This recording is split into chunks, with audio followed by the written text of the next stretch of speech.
వడ్డీ వ్యాపారస్తుల వేధింపులతో tea shop యజమాని కుటుంబంతో అదృశ్యం. చిత్తూరు జిల్లా పలమనేరు నియోజకవర్గం పలమనేరు పట్టణం పోలీస్ స్టేషన్ సిఐ చంద్రశేఖర్ కథనం మేరకు కొత్తపేటకు చెందిన ధనలక్ష్మి ఫిర్యాదు మేరకు తన అల్లుడు ఉదయ్ కుమార్ కుమార్తె మనవరాలు ముగ్గురు మార్చి 1వ తేదీ రాత్రి లెటర్ రాసిపెట్టి అదృశ్యమయ్యారని తెలిపారు.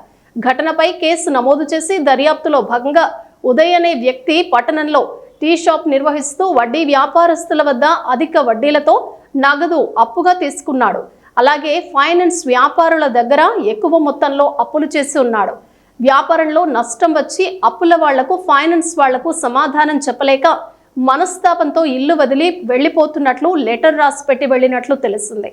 దర్యాప్తు చేస్తున్నామని ఉదయ్ ఫ్యామిలీ ట్రేస్ అయ్యాక మరిన్ని వివరాలు తెలుపుతామన్నారు. తేదీ రాత్రి 10 గంటలకు అయ్యాకాన్ వీధిలో కాపురం ఉన్నటువంటి ధనలక్ష్మి అనే ఆమె వచ్చి మాకు ఒక కంప్లైంట్ ఇవ్వడం జరిగింది. దాని వివరాల్లోకి పరిశీలిస్తే ఆమె అల్లుడు ఉదయ్ కుమార్, తర్వాత కూతురు ఒక 1.5 year మనవరాలు, వాళ్ళ ముగ్గురు 1వ తేదీ మధ్యాహ్నం నుంచి ఇంట్లో నుంచి కనపడలేదు. ఒక ఫోను తర్వాత ఒక లెటర్ కూడా ఇంట్లో రాసి వెళ్ళిపోయినారని చెప్పి కంప్లైంట్ ఇవ్వడం జరిగింది. దానిపైన మేము మిస్సింగ్ కేసు నమోదు చేసి దర్యాప్తు చేస్తున్నాం. ఇందులో దర్యాప్తులో కొన్ని విషయాలు బయటికి తెలిసినాయి. అదేవిధంగా అతను రాసినటువంటి లెటర్ను కూడా పరిశీలిస్తే తను టీ అంగడి పెట్టుకున్నట్టు, తర్వాత కొన్ని చిట్స్ వేసినట్టు, అదేవిధంగా కొన్ని ఫైనాన్స్ కూడా అతను తీసుకున్నట్టు, ఎక్కువ వడ్డీలు కట్టిన దానివల్ల బాగా లాస్ అయిన ఉద్దేశంతో మనస్తాపం చెంది ఇంటి నుంచి వెళ్ళిపోతానని చెప్పి లెటర్ రాయడం జరిగింది. దీనిపైన వాళ్ళని ఎక్కడున్నారు ఏమనేది దర్యాప్తు చేస్తున్నాం. వాళ్ళు ట్రేస్ అయిన తర్వాత మనకు అతనికి ఏం అప్పులు ఉన్నాయా, లేకపోతే ఎన్ని చీటీలు వేసినాడు, లేకపోతే ఎవరు డబ్బులు ఇవ్వాలా, ఇవన్నీ విషయాలు ఫైనాన్షియల్ మ్యాటర్ అంతా తెలుస్తుంది. కాబట్టి అతను వచ్చిన తర్వాత మనకు ఇంకా మిగతా విషయాలు తెలుస్తాయి. చంద్రశేఖర్, సిఐ పలమనేరు.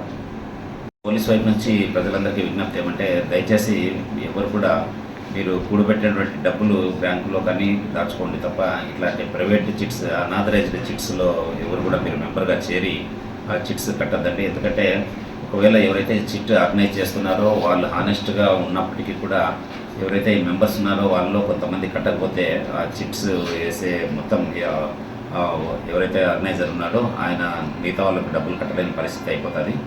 ఆటోమేటిక్గా చిట్స్ అన్నీ కూడా కొలాప్స్ అయ్యే అవకాశం ఉంది. కాబట్టి ఈ విషయంలో కూడా అదే జరిగింది. కాబట్టి దయచేసి ప్రజలు ఎవరు కూడా ఈ ప్రైవేట్ చిట్స్ జోలికి పోద్దని చెప్పి మా వైపు నుంచి విజ్ఞప్తి. ఈ ఫైనాన్షియల్ విషయాల్లో అవసరాలను బట్టి కొందరి దగ్గర డబ్బు తీసుకుంటున్నారు. వీళ్ళ అవసరాలను బట్టి ఎవరైతే డబ్బు ఇస్తున్నారో వాళ్ళు కూడా ఎక్కువ వడ్డీలకు తీసుకుంటున్నారు, వసూలు చేస్తున్నారు. వడ్డీలు కాసపడి డబ్బులు ఇస్తూ ఉన్నారు. తిరిగి అక్కడ పర్సన్ ఎవరైతే ఇవ్వలేరో అప్పుడు వీళ్ళు డబ్బులు పోయినట్టుగా బాధపడుతూ ఉన్నారు చాలామంది. ఇప్పుడు కూడా ఆశకి పోతే దాని వెనకాల ఖచ్చితంగా నిరాశ ఉంటుంది. ఆశకు డబ్బులు ఫ్రీగా ఎవరికి కూడా డబ్బులు రావు. దయచేసి ఎక్కువ వడ్డీలకు డబ్బులు తీసుకొని మీ భార్య పిల్లలకు ఇబ్బందులు పెట్టద్దండి. అదేవిధంగా ఎక్కువ ఇచ్చేవాళ్ళు కూడా ఎక్కువ డబ్బులు ఇంట్రెస్ట్గా ఆశపడి డబ్బులు ఇచ్చి వాళ్ళ జీవితాలతో ఆడుకోవద్దండి. ఇది చట్టరీత్యా నేరం అవుతుంది. మాకు ఈ వడ్డీలు వ్యాపారం చేసే వాళ్ళపైన ఏదైనా కంప్లైంట్ వచ్చినప్పటికీ మేము ఖచ్చితంగా వాళ్ళపైన కేసు నమోదు చేయడానికి. చంద్రశేఖర్, సిఐ పలమనేరు.